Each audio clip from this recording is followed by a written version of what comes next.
মরছে আব্বা, ওরা কই যাচ্ছে? ওরা যাচ্ছে কই? ওই কবরে কি হচ্ছে?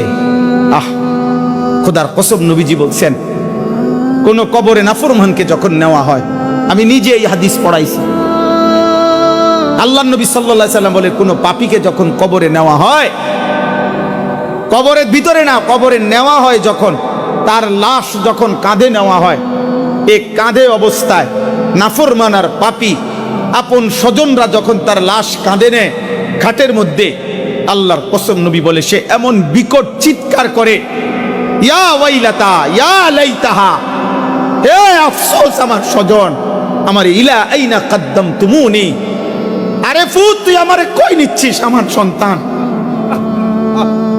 আমার ভাই, তুই আমারে কান্দে নিয়ে ওদিকে নিচ্ছিস কেন?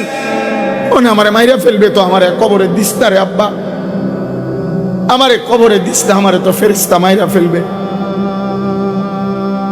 আমারে তো শেষ করে ফেলবে, আমারে দিস না।